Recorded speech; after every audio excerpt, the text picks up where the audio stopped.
It is the Red River Farm Network Crop Tour presented by Pioneer. Don Wick and Whitney Pittman, we're on the road. We are at Steele, North Dakota, and Quantum Ag North. Mike Hagens is with us, sales associate. Mike, first of all, appreciate you hosting us. Oh, you're welcome. Thanks for showing up. First stop of the day. Give us an idea. What's the status of this corn crop right now? So this is just kind of getting into the early denting stage. It was planted the 27th of May. We didn't have any starter fertilizer, nothing on this. Went over with 240 pounds of urea and AMS blend, and then we've only sprayed it with just straight Roundup, I think twice. And, yeah, we're waiting for it to dry down, finish off. Let's take a look at it. Looks like things are finished, all the way to the tip, and looks like we got a good crop coming. Yeah, they're big cobs.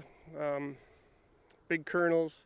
We did end up with a 70-mile-an-hour straight line winds here, which you can see stripped quite a few of the leaves. Didn't really do much damage to knocking them over, but it might have hurt it a little bit. Nice to see the corn standing the way it is with 70-mile-an-hour winds. A little bit of hail too? Yeah, there might have been a little bit, but it was mostly just the winds that really tore this up. It knocked some trees over in town. Insect pressure, we've been hearing a lot of bug issues this year. Not too much on the corn now. We've haven't noticed too much here with that. Any in the other crops, soybeans? And we haven't seen a whole lot of the beans. They're talking some white mold coming in the beans now because we've had darn near 14 inches of rain this summer here, so it's about as wet as we can remember. For August, this is pretty green. Yeah, I was going to say, it's we're not used to seeing this at this point in the season. Absolutely not, no. It's really good. So the question gets to be, is the crop going to make it, get to black layer mature on time? I think so. Some of the later fields, we're going to be getting late into October, but some of these fields are already dented quite a ways, and I think they'll make it.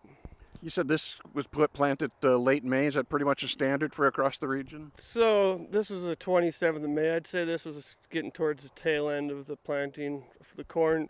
But we started planting on the 5th of May with the corn, and then we had about a 10-day rain and just could not get in on these heavier soils. And otherwise, we would have liked to have been planted 2 weeks, 3 weeks before this. How did that early seeded crop look? It looks great. Yeah. There's going to be some record yields this year, 200 plus on dry land on corn, possibly up to 50 to 60 bushel soybeans. I would say maybe 70s, it's going to be a pretty good year. Good to see you in south central North Dakota. Yes, thank you. Yeah. Excellent. Tell us a little bit about Quantum Ag North. So we just started Quantum Ag North here last year with Pioneer, based out of Steele, and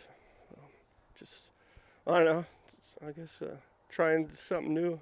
Good deal. We hope the folks check you out as we get into this upcoming sales season for 2024. Again, Mike Hagens with us, sales associate, Quantum Ag North. It's the first stop on the Red River Farm Network Crop Tour presented by Pioneer. We'll be making other stops across western North Dakota today and on through the balance of this week through North Dakota and Minnesota as well.